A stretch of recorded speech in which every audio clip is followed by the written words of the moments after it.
What's up, Buckeye fans? It's Partrick Murphy from Bucknuts and 24/7 Sports. Welcome to another episode of the Bucknuts Happy Hour and an exciting episode of the Bucknuts Happy Hour because we have reached the game. Michigan week, it is here. Ohio State fans have waited nearly 365 days to see Michigan again after last year's disappointing 13-10 loss at Ohio Stadium. We're going to get into that.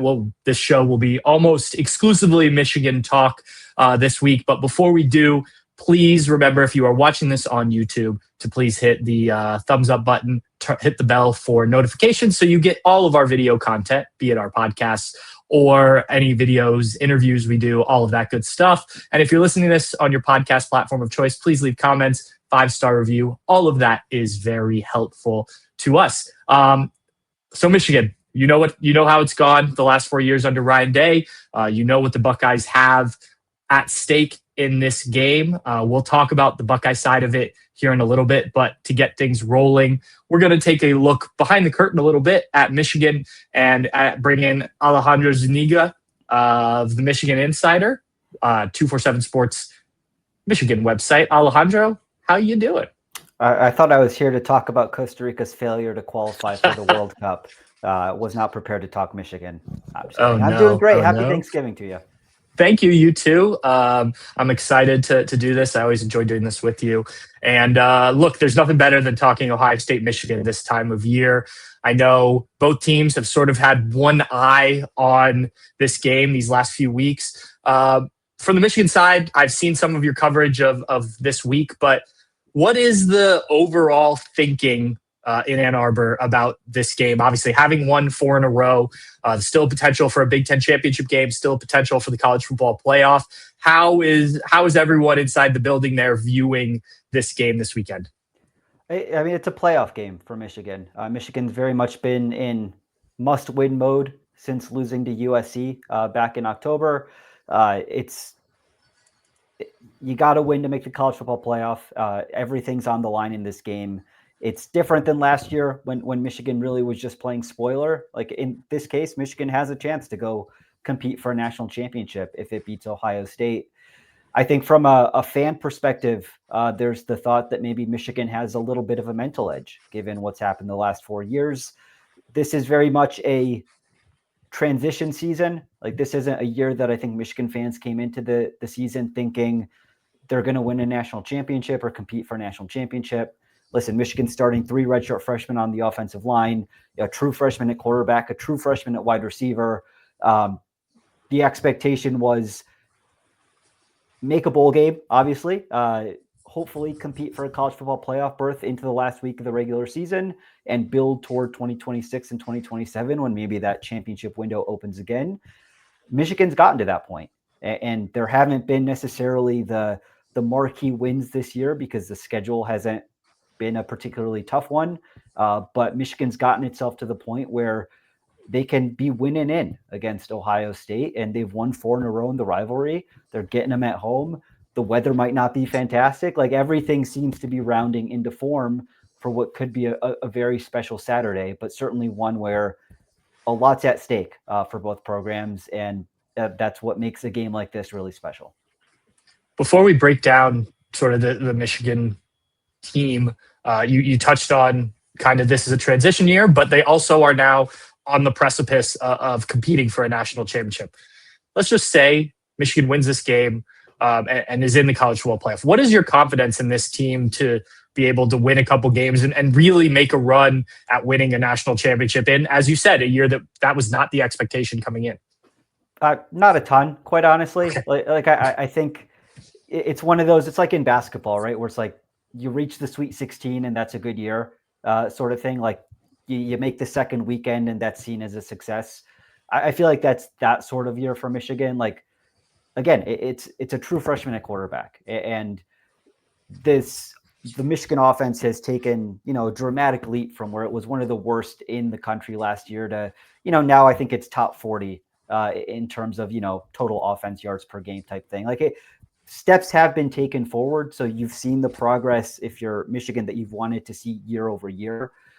But this isn't a veteran quarterback and a veteran wide receiver core and a veteran offensive line. Like that's going to come down the line. So I do think it's encouraging for Michigan that the defense has rounded into form as the season's gone on. The offense has taken some steps forward. And while the points haven't always been there, like the scoring totals haven't always been there, you can see the yardage totals are increasing. They're moving the ball with more ease. Bryce Underwood probably had his best performance last week against Maryland. So you're seeing steps being taken forward.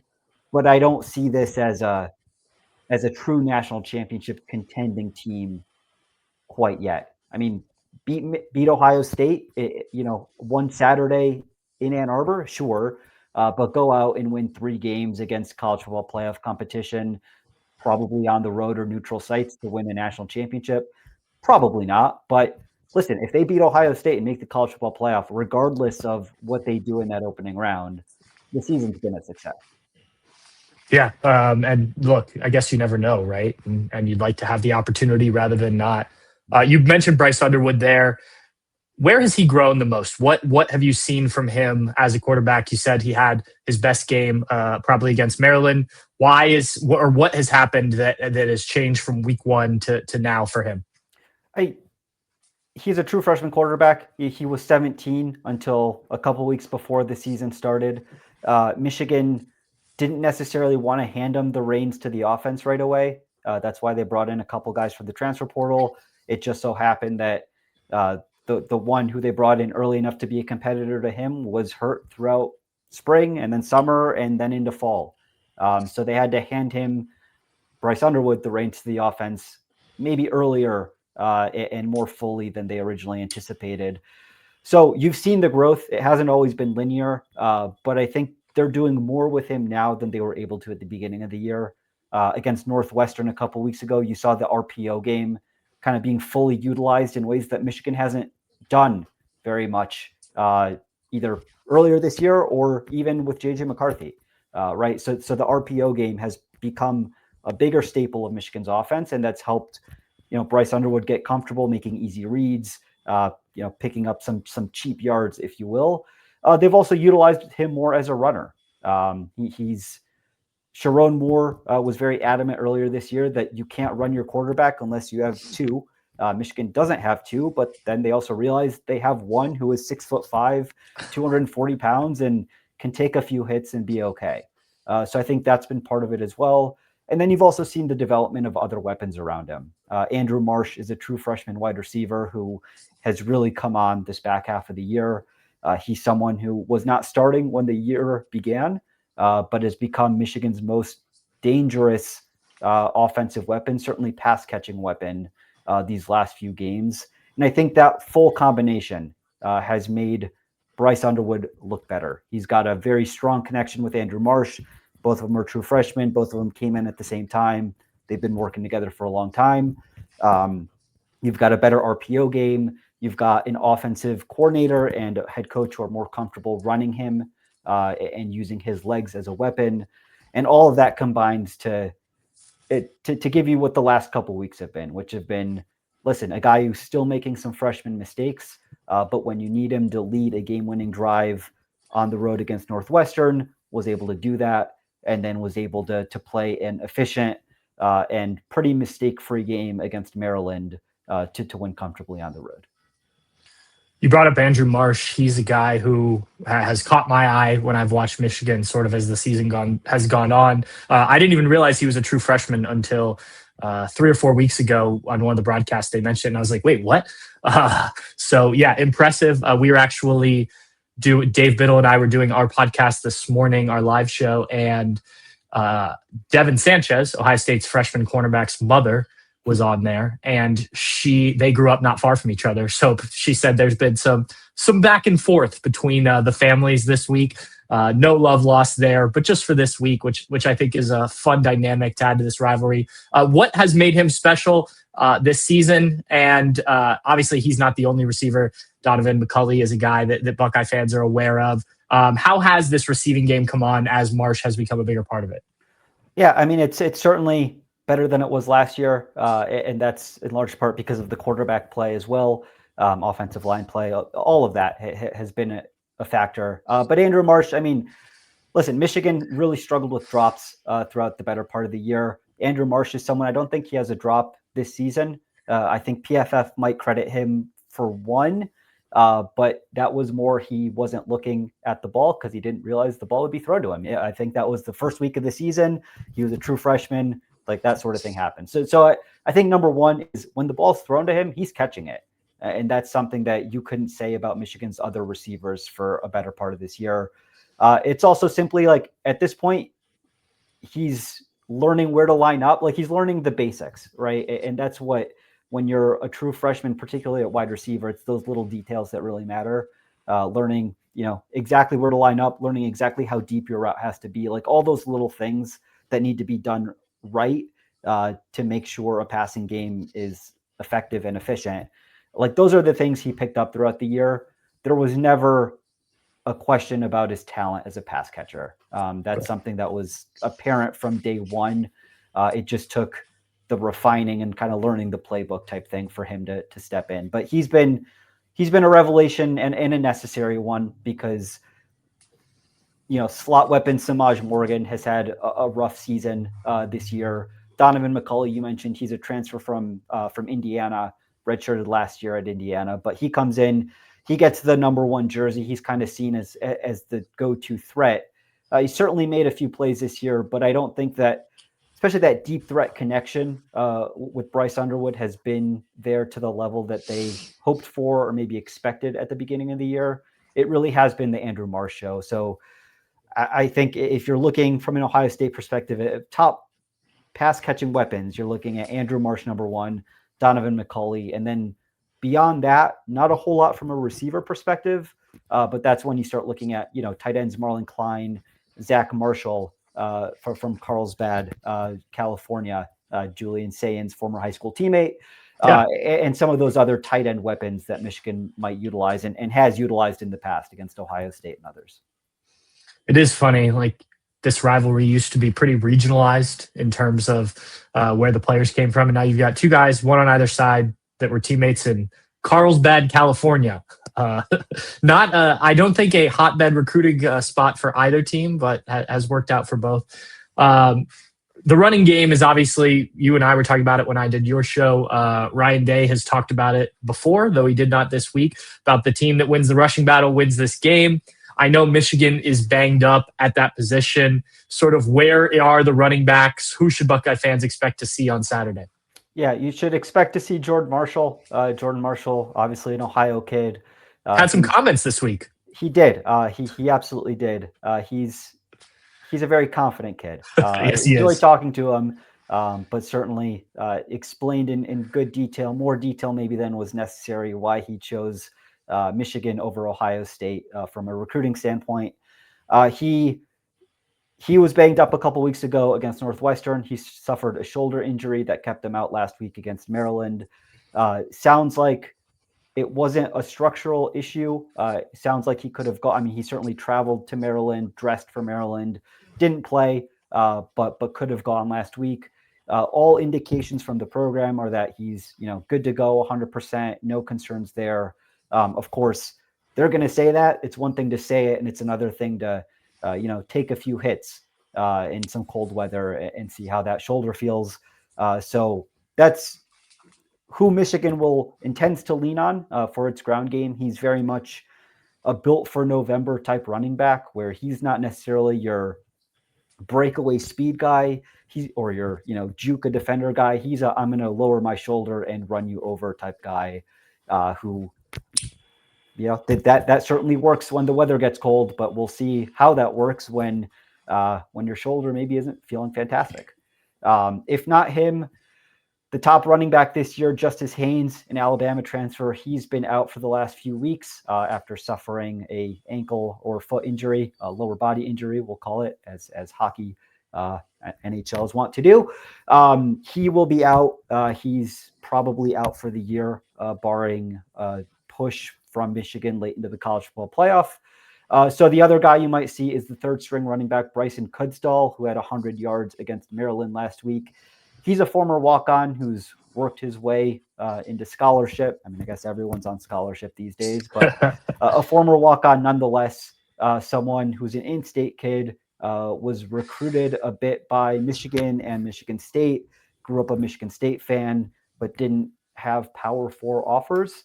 That being said, he certainly didn't look like a walk-on last week against Maryland. Certainly, not the type of player that Justice Haynes is in terms of ability to kind of tease a gap, jump into another, and then hit the breakaway speed.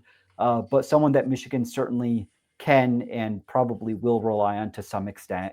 I mean, he was the guy who helped carry Michigan through that game-winning drive against Northwestern a couple weeks ago when Jordan Marshall went down.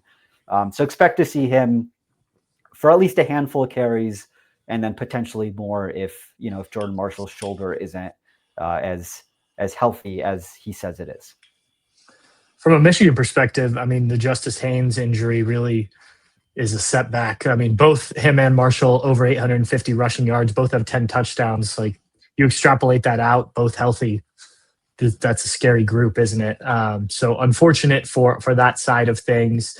Looking at this defense, I know that has been a strength, especially in this game for Michigan in the past. Just generally, before we get into more specifics, what have you made of this defense this year? How do you feel about this group coming into the final game of the regular season? I think much like Ohio State and its kind of strength of schedule concerns, I have similar type feelings about this Michigan defense, where I believe they're top 10 to SP plus, maybe number 10.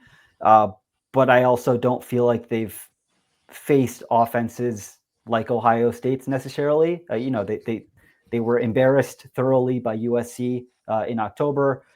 They made John Mateer and Oklahoma's offense look electric earlier this season, and obviously they haven't played to that level the rest of the year. Now, that was pre-thumb injury John Mateer, so there's something to be said for that. But I think it's a good unit, maybe a very good unit, but maybe some of those numbers are inflated by playing your Wisconsins, playing your Marylands, playing your Northwesterns type thing. I think there were some concerns raised by Maryland last week in that they had the chance for several explosive plays in the pass game where a receiver was, a couple yards free of a defensive back, and you just felt like, okay, Maryland didn't hit this, but next week, Julian Sain isn't missing that throw, or Jeremiah Smith is making that catch.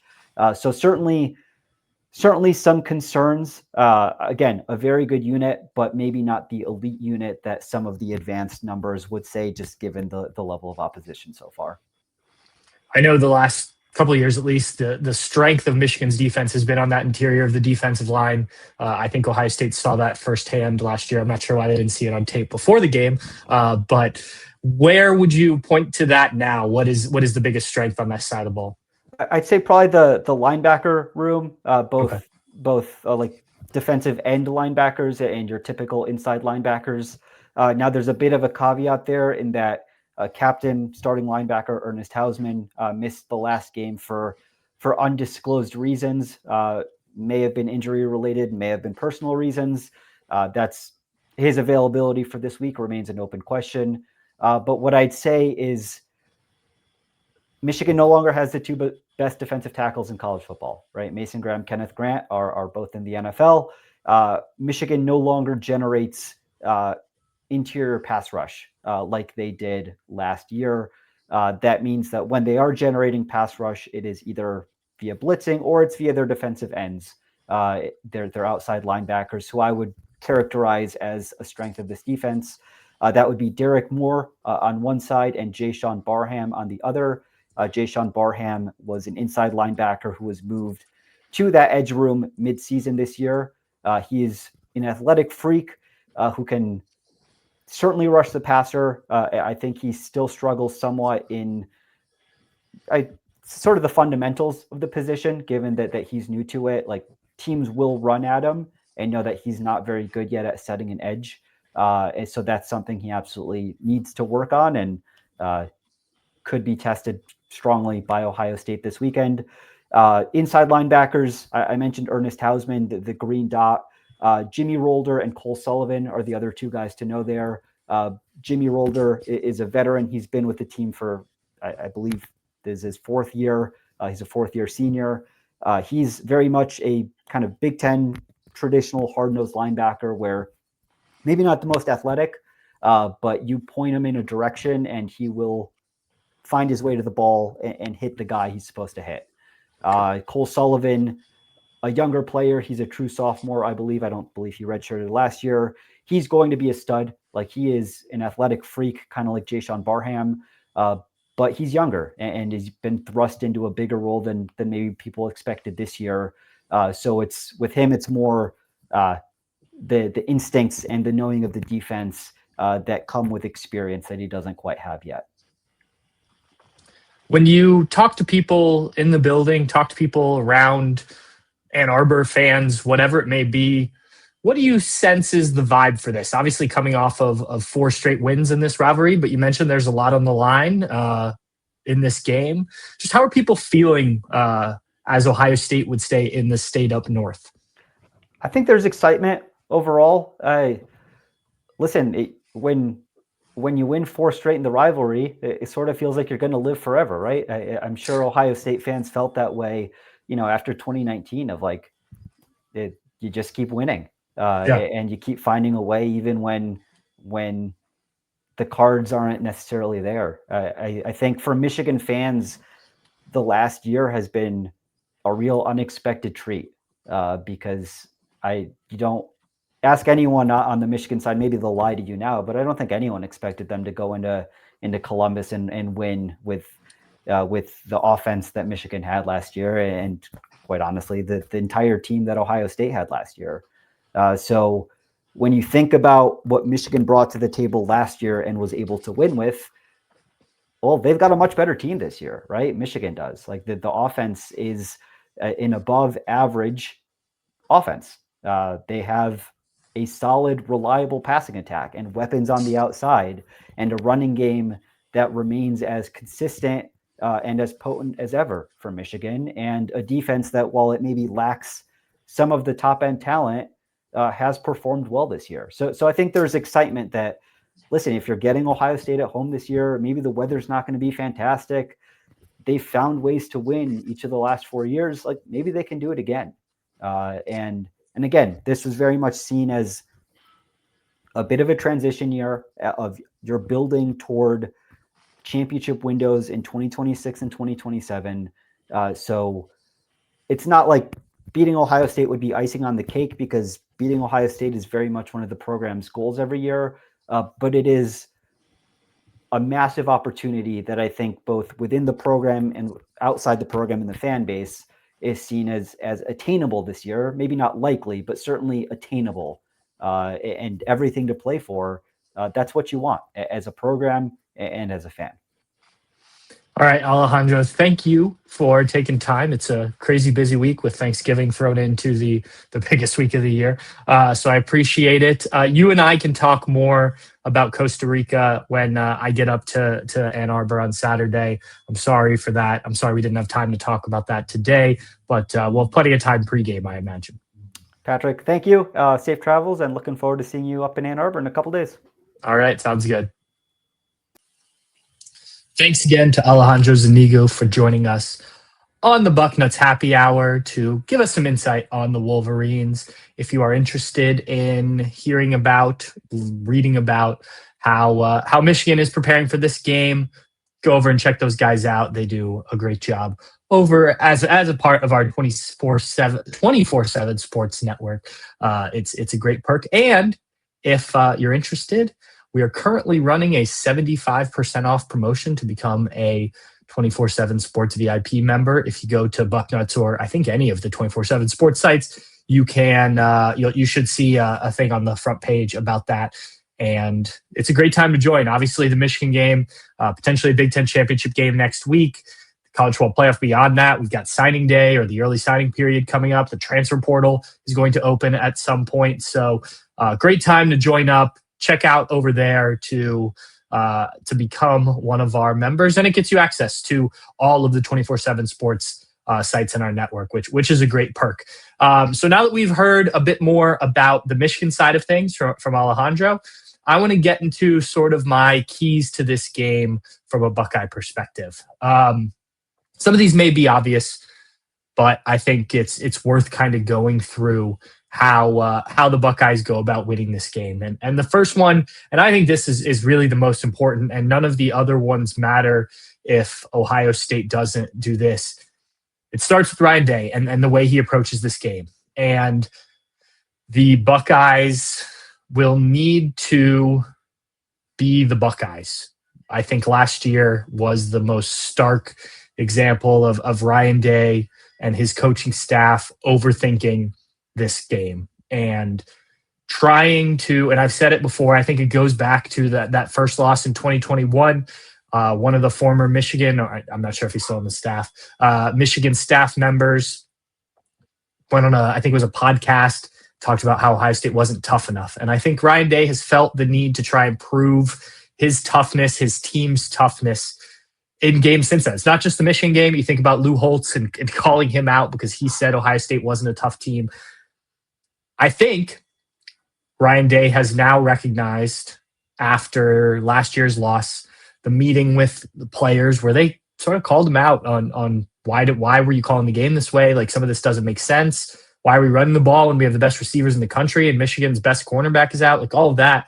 I think he recognizes, like, you have to win the Buckeye way. You don't have to beat Michigan by playing Michigan's game or trying to prove anything. Like, the most important thing in this game is to win the game. However you do it, it doesn't matter. If Michigan wants to come out and say Ohio State wasn't tough after the game, or they're not physical or whatever, and you just beat them, that just sounds like sour grapes, right? So play your game. And if you look at the way Ohio State played from that Michigan game on, after losing that game in the college football playoff, you saw Ohio State play the game. You saw how good that was, marching through the 12-team playoff, those 4 games.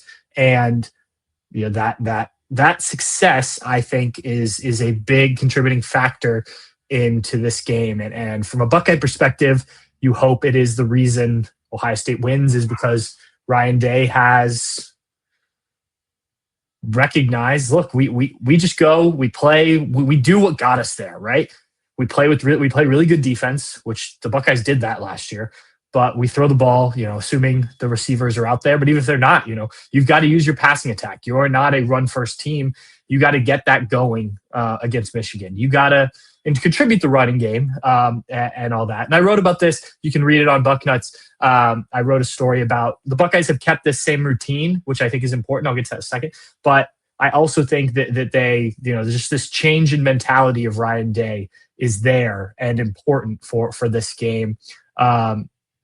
Even if, say, Jeremiah Smith and Carnell Tate were out, I don't think you can change your whole approach to how you coach and how you handle games. Like, Ryan Day needs to be Ryan Day. His being Ryan Day is good enough. You saw that. He's a national champion. And I think if you are Ryan Day in this game, you can get this Michigan monkey off your back at least for another year. And I think this routine that he's talked about, going back to the playoff last year, they found this rhythm. They found this flow of how to handle each week leading into big games. And I think that's really changed how changed the results, so to speak. Coming out of that Oregon game last year, you remember the narrative was Ryan Day is whatever and ever against, bad record against, top ranked teams or whatnot. And, obviously he dispelled that notion that he can't beat top teams in the college football playoff. And they found a way to do that with the practice schedule, the travel, all of that. And they've adopted that into this year. Think back to the Washington game. I wrote about that at the time. I know they went out a day earlier to try and stick with the same routine that they had, or as close to as they could do it when they went to the Rose Bowl for Oregon, or when they went to Dallas to play Texas, or even Atlanta to play Notre Dame. They've used that same schedule, tried to keep those guys on that same routine so that they're as mentally ready to go on game day as possible. And the Buckeyes are doing that again this week.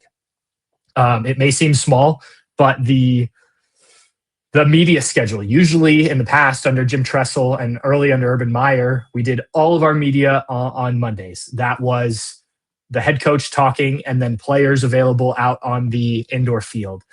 It was different than how the regular weeks were, but it was Michigan. The idea was, hey, let's get this out of the way so we can focus on Michigan and not have to worry about more media availabilities for these players. Knock it all out at once. That's how they've done it until this year under Ryan Day, when he's decided to keep that same routine. So Tuesday, as we normally do, we had Ryan Day's press conference. Wednesday, as we're recording this is Wednesday afternoon.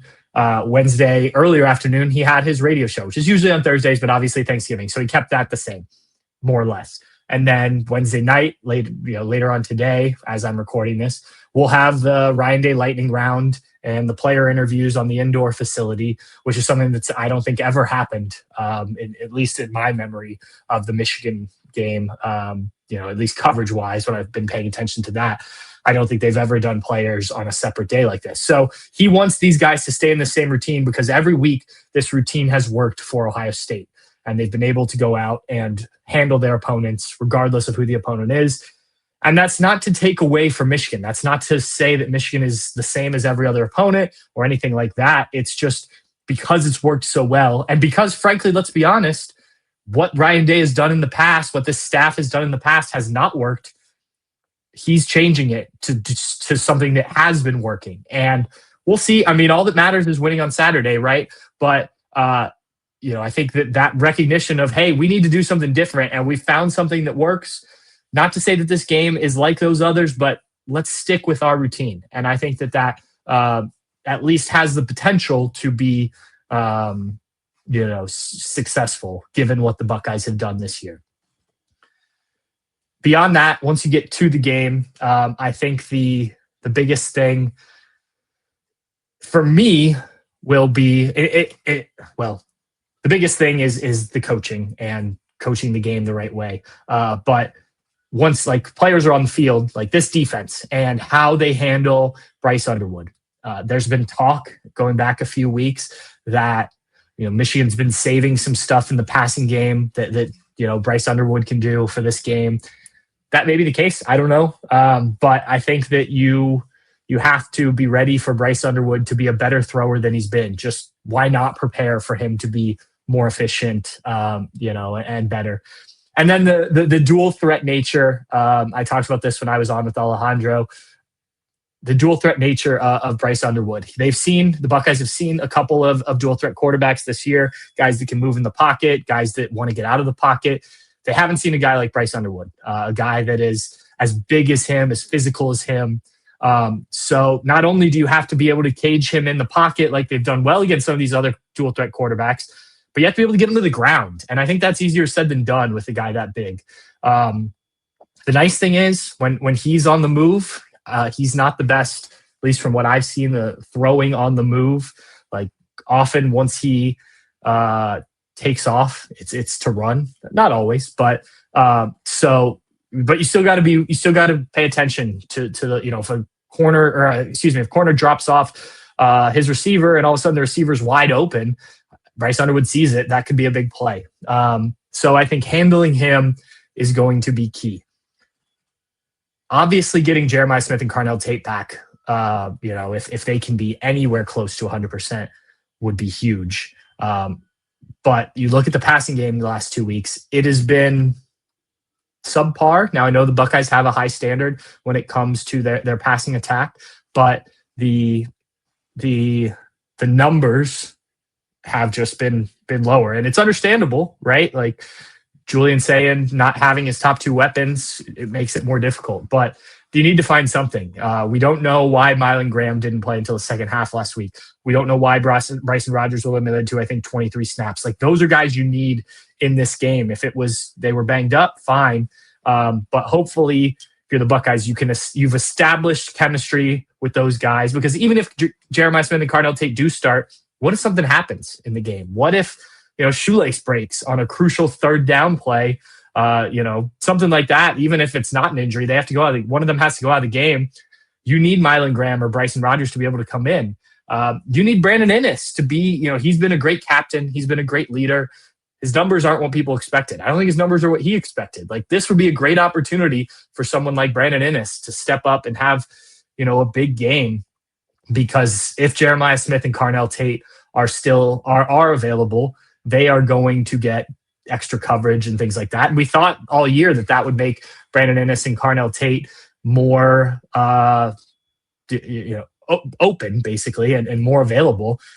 He hasn't been able to get as involved as I think anyone would have expected.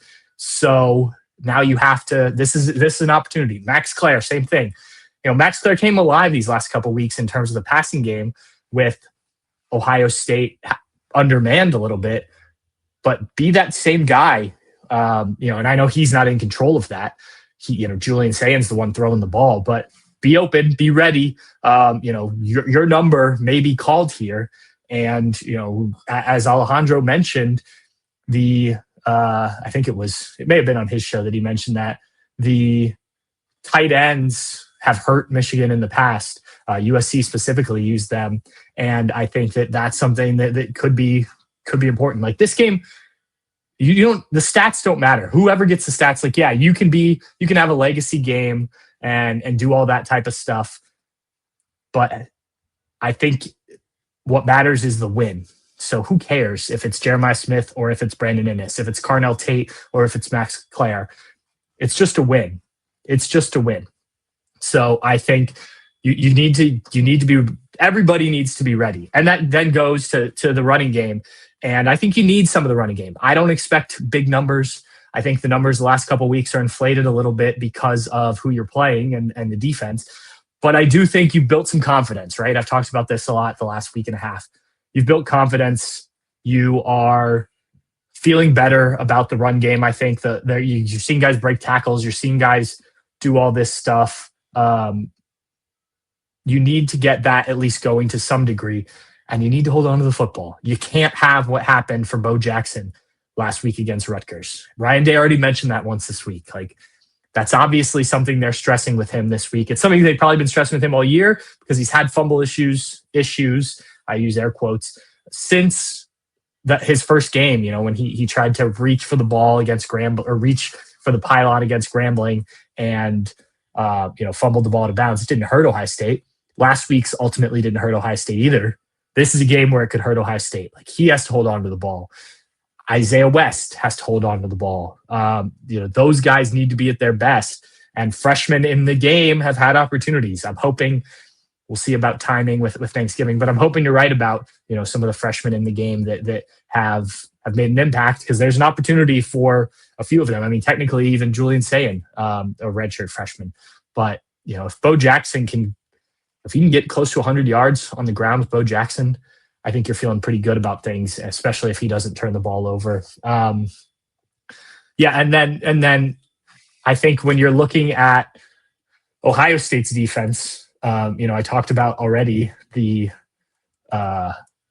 handling Bryce Underwood, but there are limited weapons on Michigan's offense. Obviously, Jordan Marshall, you need to slow him down. And you can't let him get going. He's got 871 yards and 10 touchdowns, averaging 6.1 yards per carry. That's a guy who's talked some shit this week. An Ohio kid who clearly does not like Ohio State for some reason or another. Like, I imagine those quotes got to Ohio State. I imagine we'll make a statement. But for me, like, shut down Andrew Marsh, the freshman wide receiver that Alejandro was talking about. If you can just take him out of the game, I don't know what Michigan does in the passing game. There's just not enough there for me. And I think that's where you can make them really one-dimensional, is if, say, whether it's Davison Igbinosun or Jermaine Matthews handling Andrew Marsh, I think that is a really clear area. If you can get him contained, now they don't have a ton to throw to. And obviously you still have to be, there's other guys that can catch the ball, can't allow them to get free. But if you can do that, and then you can focus on the run with your front seven, now you can hopefully limit some of those big plays that have hurt Ohio State in the past. Again, a lot of this is stuff you got to do every time you play Michigan, really every time you play anybody. But it's just so ramped up in this game because of what's on the line. And there's just a lot outside of the obvious of the Big Ten championship game and staying undefeated and all that stuff. Just the Buckeyes need to get this done. They need to get over, even if they are to go on and win another national championship this year, like they need to get over this Michigan thing. And I think you have an opportunity. Is this good as last year? No, I think last year's team had a better opportunity to end Michigan's winning streak because Michigan was not very good. This year, Michigan's actually solid, but I still think you have the talent advantage. You're the better team. You are on the road. That's a factor, and Michigan is solid, no doubt about it. So, it's not like this is going to be easy, but if you go out and play the way you've played all season, the way you played against Texas, the way you played at Washington, the way you played at Illinois, even the way you played against Penn State, I think that Buckeye team wins this game. If you go back to some of the mistakes that you made a year ago or things like that, the mental stuff, that's when Michigan has an advantage. And I think that won't be a problem this year, but I wouldn't have thought it was going to be a problem last year. So we shall see on that. As headline for Saturday evening, I'm going to try it again. I tried it last year.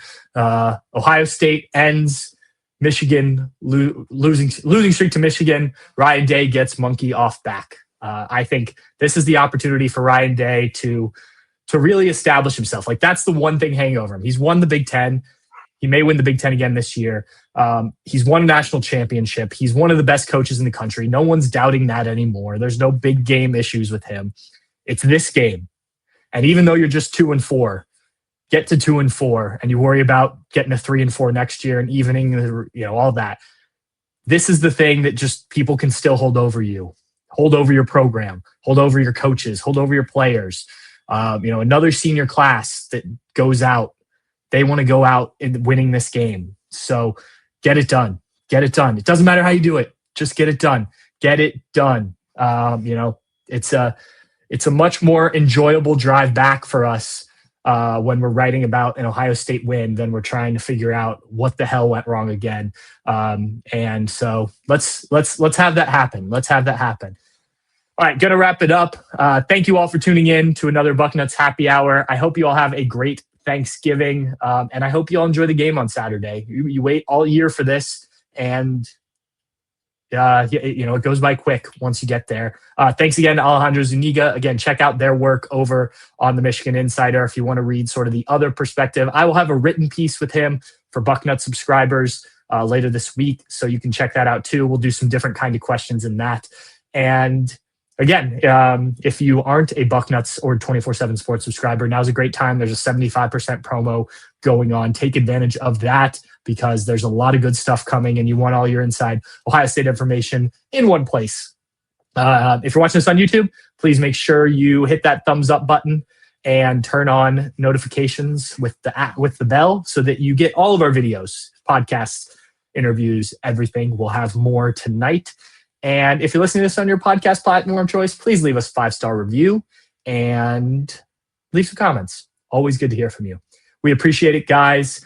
I will talk to you again Saturday after the game when I join Dave from the field and Ann Arbor for what we learned live. Hopefully we'll be talking about a Buckeye win because the last 2 times up there, it's been a pretty sad conversation with Dave. And I don't like to see a sad Dave Biddle. So anyway, guys, thanks again. Happy Thanksgiving to you and your family. Cheers.